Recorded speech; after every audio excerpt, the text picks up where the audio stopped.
J'ai personnellement lancé cet appel dans la parole en disant, comme Abraham le croyant, toi aussi va et délivre ton peuple. Yesu azaliawa, solo azaliawa. Yesu azaliawa, nabiso. Yesu azaliawa, solo azaliawa. Alléluia. Yesu azaliawa. Maranatha, chers frères et sœurs, et bienvenue dans l'émission Telama sur Teler TV. C'est encore moi, votre frère Bethuel Matsili. Ce soir, nous allons parler de l'éthique du soldat. L'histoire d'Abraham le croyant avec son neveu Lot nous a inspiré à aller un peu plus loin. Vous avez constaté que Abraham était un homme de foi. Il a été appelé l'ami de l'Éternel. Et il est le père des croyants. Abraham est un homme qui parlait avec Dieu et qui intercédait même pour les autres auprès de Dieu. Mais un jour, il a eu cette occasion de pouvoir agir sur le plan physique. Puisqu'il y a eu une attaque physique contre son neveu Lot, et il s'est fait des moyens physiques pour aller délivrer son neveu. Voilà pourquoi nous avons lancé un appel. J'ai personnellement lancé cet appel dans la parole en disant, comme Abraham le croyant, toi aussi va et délivre ton peuple. Cet enseignement est très important aujourd'hui, non seulement pour le Congo, mon pays natal, mais aussi pour tous les pays africains. Vous voyez, partout en Afrique, nous avons des États et disons-le pour la forme, et que chaque État a son armée. Et on assiste en Afrique qu'il y a des abus, que quelquefois l'armée, les militaires, les soldats, et même quand on va plus ailleurs pour prendre en général la force publique, ils oublient pourquoi ils sont là.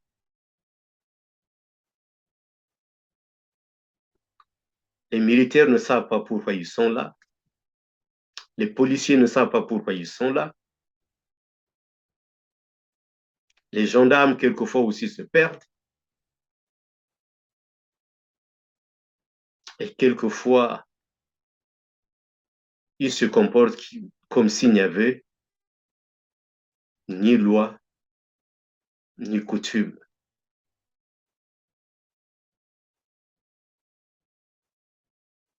Or, nous savons, surtout nous croyons, pourquoi Dieu a donné la loi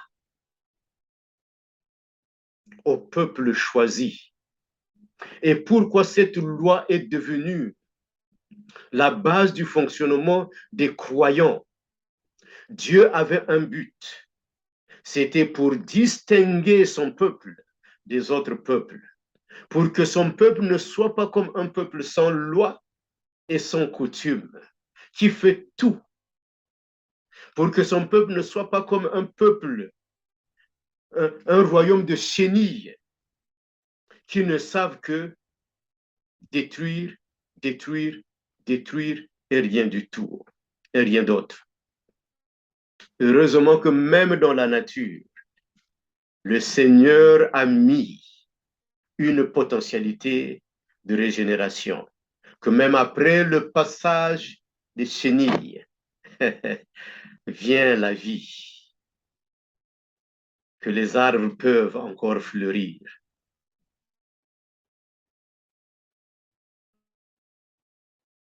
Alors, m'inspirant de cette histoire d'Abraham, qui malgré le fait qu'il était fervent croyant, il a formé une armée de 318 personnes pour aller combattre les rois qui ont fait de son neveu esclave.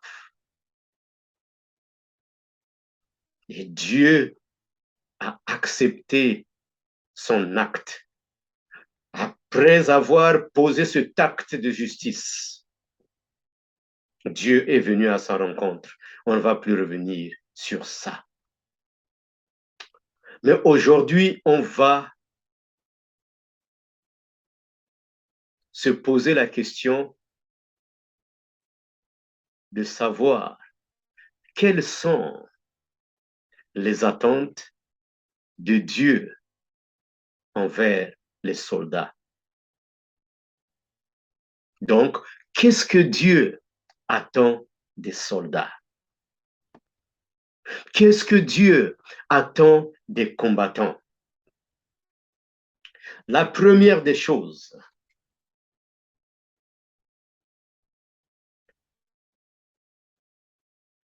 c'est que Dieu veut que le combattant, le soldat, le militaire ait un comportement approprié. Je vais essayer de vous lire un fragment de la Bible du Nouveau Testament.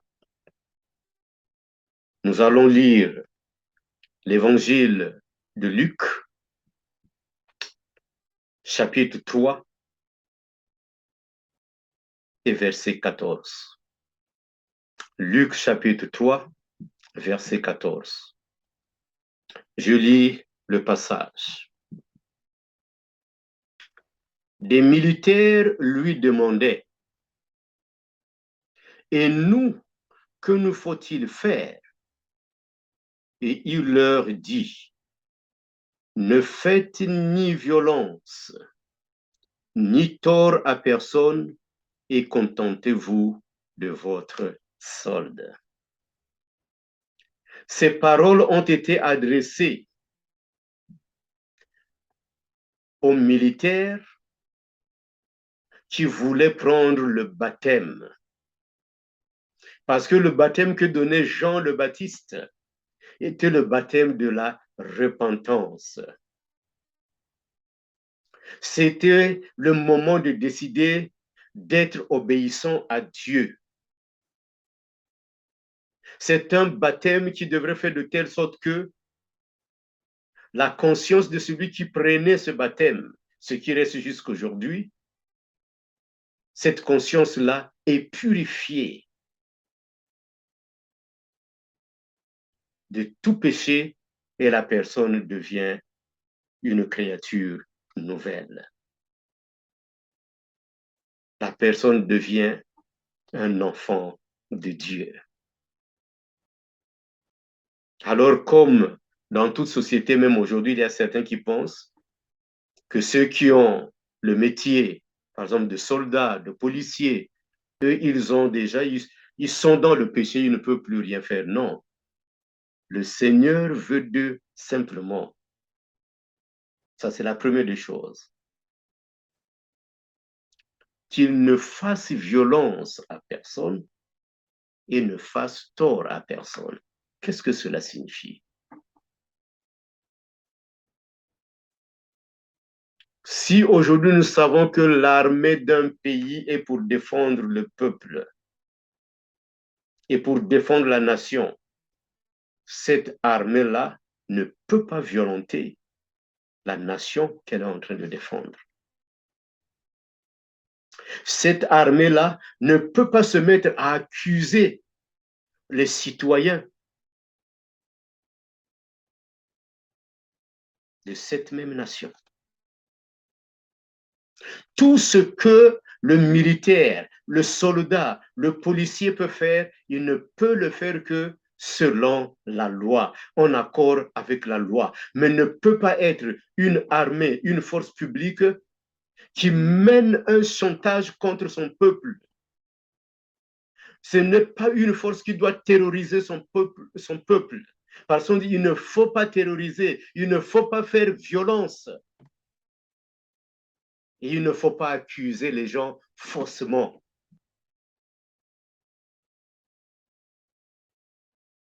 Pour être soldat, il faut des qualités.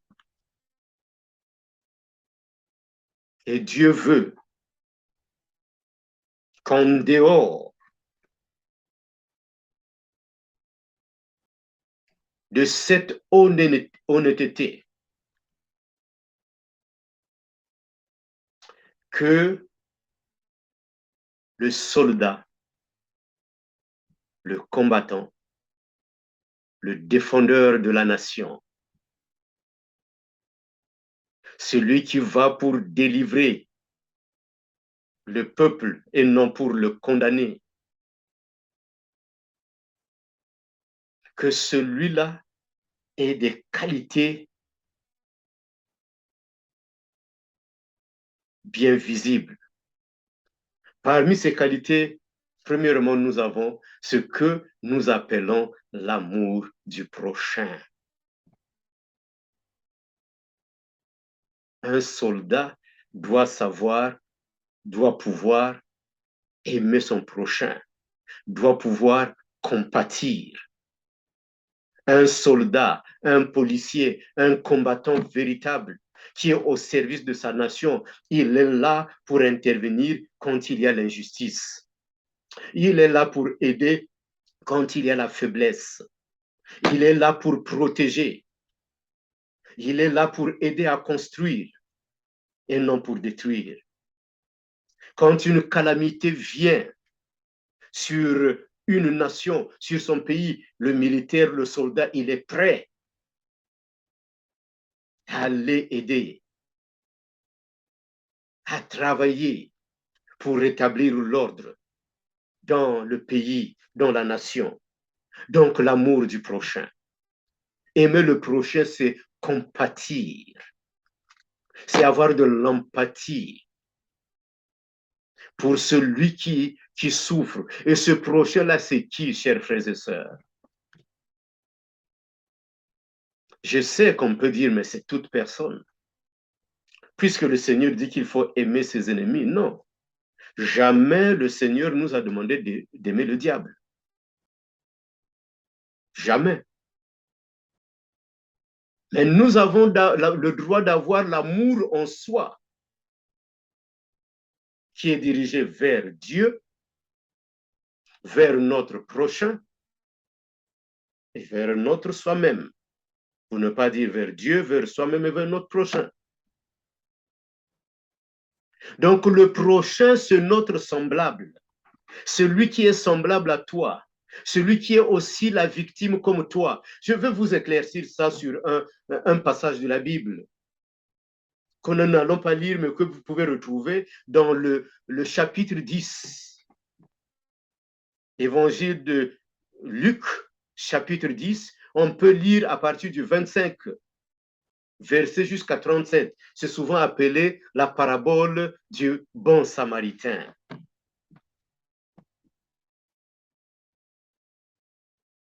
Hein, il y a certains docteurs de la loi qui voulaient montrer à Jésus-Christ qu'il ne comprend pas grand-chose de la loi.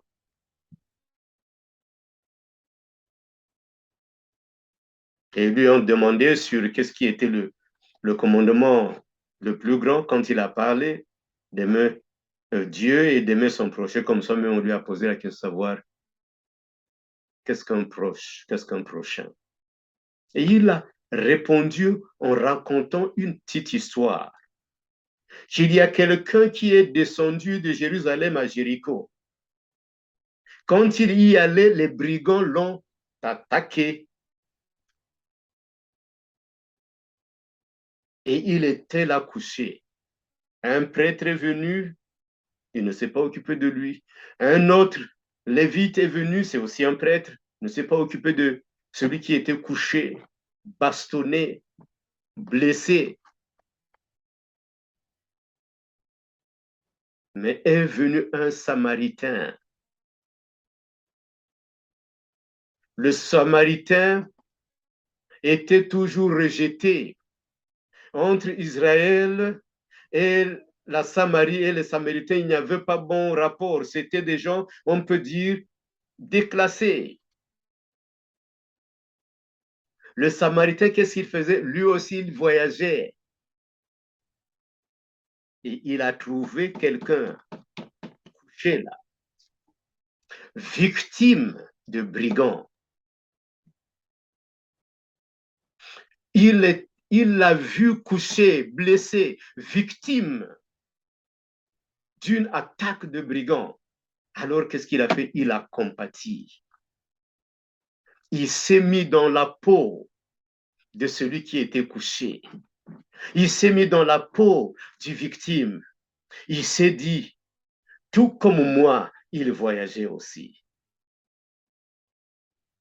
À sa place, c'est moi qui y serais. Ils étaient dans la même situation. Ils étaient semblables. Ils étaient assez proches. On pouvait dire qu'ils avaient à peu près le même but. Ils faisaient le même trajet.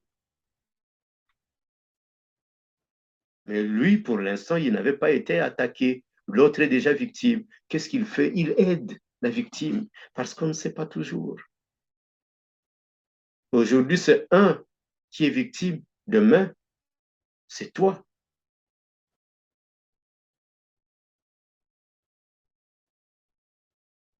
Donc voilà, quand Jésus-Christ a raconté la parole, cette parabole à ces docteurs de la loi,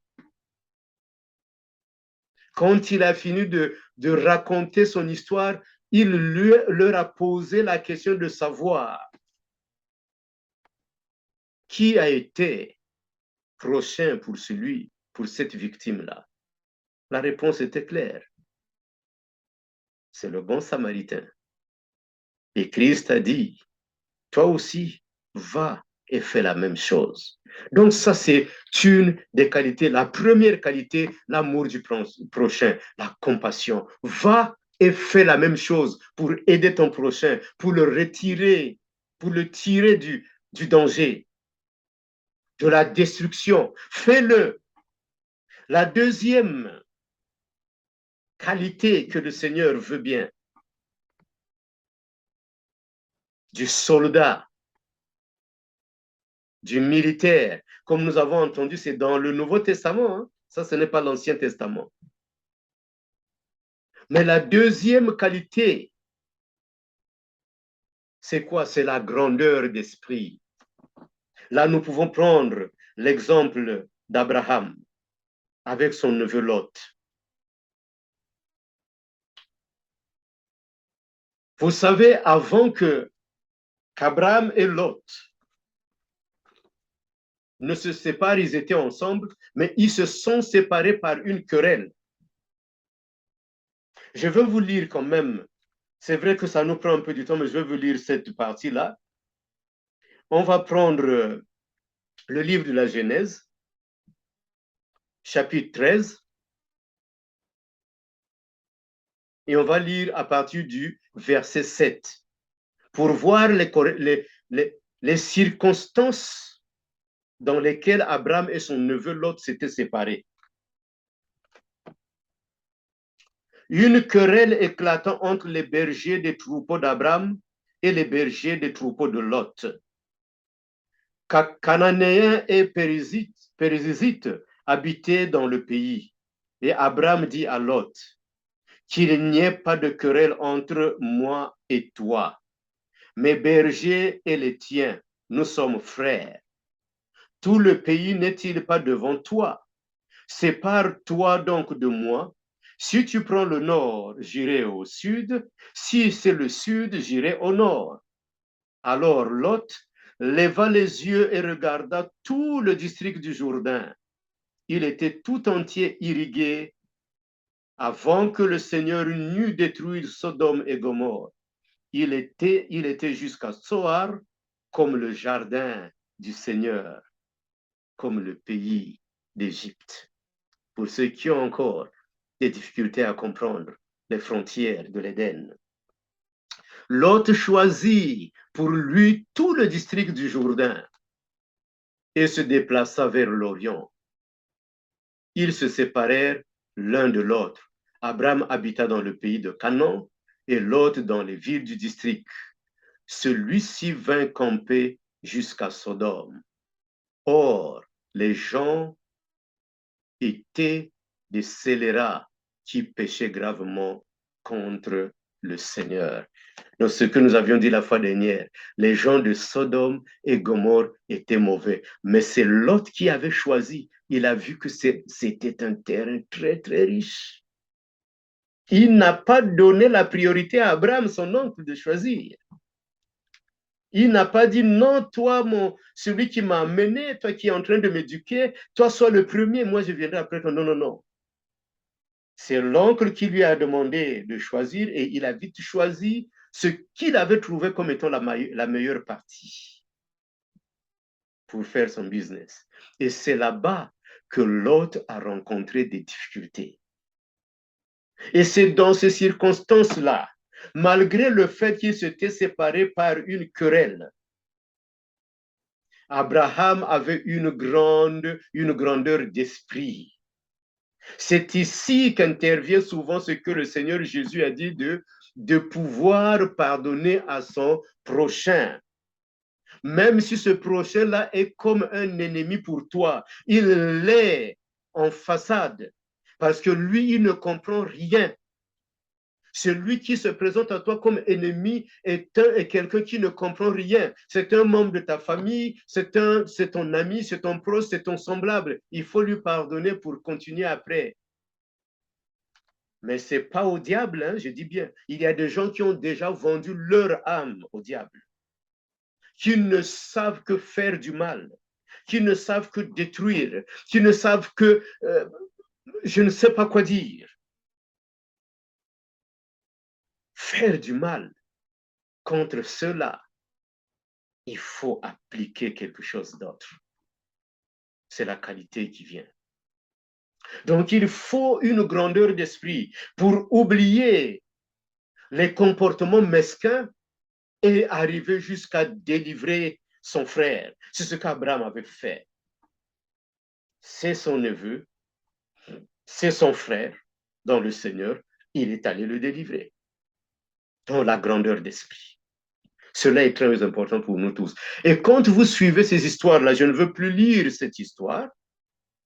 Dans la Genèse, encore au chapitre 18, vous pouvez lire ces versets 28, ainsi de suite, et plus tard.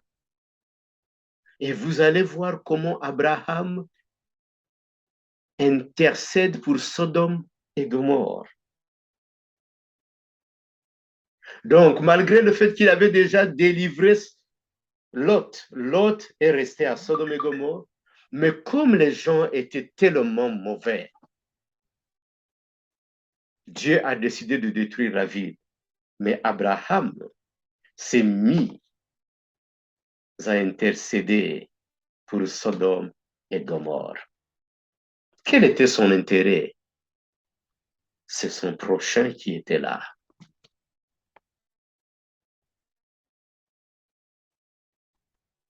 Donc, il pouvait même demander toutes les bénédictions pour cette ville, simplement parce qu'il s'y trouvait là à l'intérieur, son neveu, son frère, comme il dit.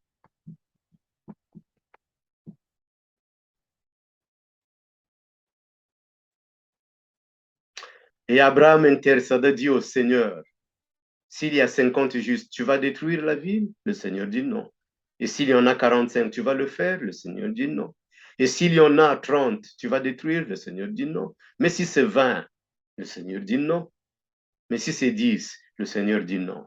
Il s'est avéré que dans Sodome et Gomorrhe, il n'y avait même pas 10 justes. La punition était venue. Mais ça, c'est un autre enseignement. La suivante qualité que le Seigneur attend de toi, soldat, c'est le courage, la bravure. Quand tu es courageux, tu as su placer comme dans la grandeur d'esprit l'intérêt public, l'intérêt général, l'intérêt commun au-dessus et non pas son propre intérêt. Tu ne fais pas cela pour son propre intérêt, mais tu fais pour l'intérêt général. Alors, qu'est-ce que tu fais? Tu es courageux parce que tu te dis, tu es prêt à tout pourvu qu'il y ait la délivrance, pourvu qu'il y ait l'indépendance. Moi, je m'en vais. J'ose. Et alors, quand on ose, on sait très bien contre qui on va lutter. On ne va pas dire à son ennemi que lui, celui-là, le Seigneur m'a dit pardon. Lui, non. Le Seigneur, je l'ai déjà dit un jour, il dit à ce que si tu as besoin de vengeance, tu me le demandes. Tu demandes à Dieu. Maintenant, que Dieu te dise, lève mon fils et vas-y, tu t'en vas. Qu'il dise, je vais utiliser la main d'une autre personne ou d'un autre événement. Tu regardes. Donc voilà, chers frères et sœurs. Encore, j'ai commencé par l'honnêteté. On ne se fait pas corrompre. Vous savez, aujourd'hui, là, nous sommes dans des situations différentes en Afrique. Certains dirigeants ont choisi la pauvreté comme étant un moyen de dominer sur son propre peuple. Donc, ils rendent le peuple malheureux, misérable, pour que ce peuple-là vienne à tout moment auprès d'eux demander de l'aide. Ils ne payent pas les salaires régulièrement pour que les peuples viennent toujours chercher, pour que le peuple soit facilement corrompu. Des salaires qui, dans la force publique ou bien, je ne sais pas, dans le milieu public, se passent de main à main. Des gens peuvent prendre des valises, amener à la maison et distribuer au peuple qui vient. Sans loi, sans couture. Or, toi, le soldat, toi, le combattant, toi, le défenseur de la nation, quand tu vois ce genre de choses, il faut dire non, non, non, non, non, ça ne va pas. Ça ne va pas.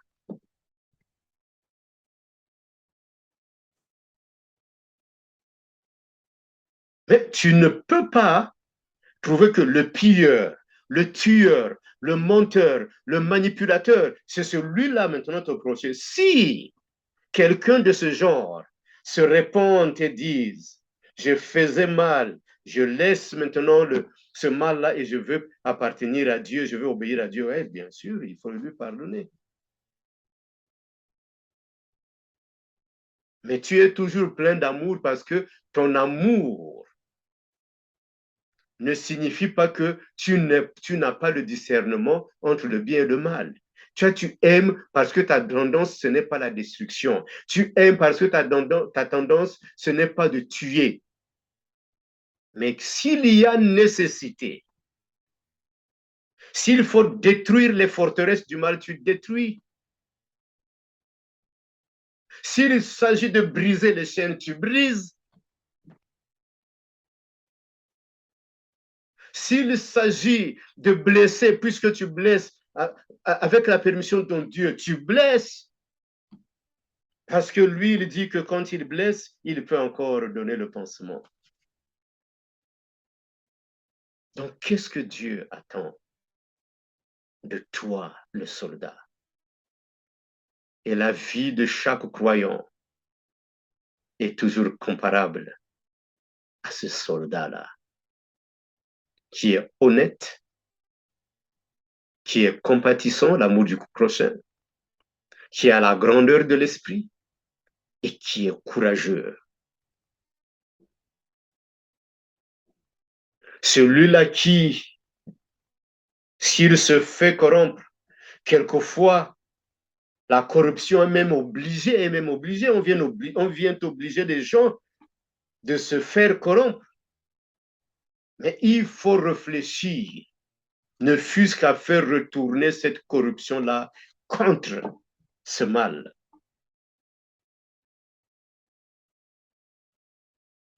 Donc, chers frères et sœurs,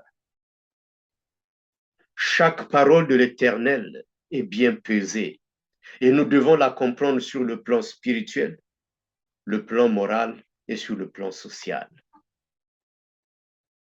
Spirituellement parlant, toutes ces qualités-là nous sont nécessaires pour mener de véritables luttes spirituelles. Toutes ces qualités-là sont nécessaires pour mener de véritables luttes psychiques, disons, qui sont sur le plan de la morale. Toutes ces qualités-là nous sont nécessaires pour mener une lutte sur le plan social et donner la véritable indépendance à nos peuples partout en Afrique. Que l'Éternel Dieu Tout-Puissant vous bénisse. Au nom de Jésus-Christ de Nazareth, mon Seigneur.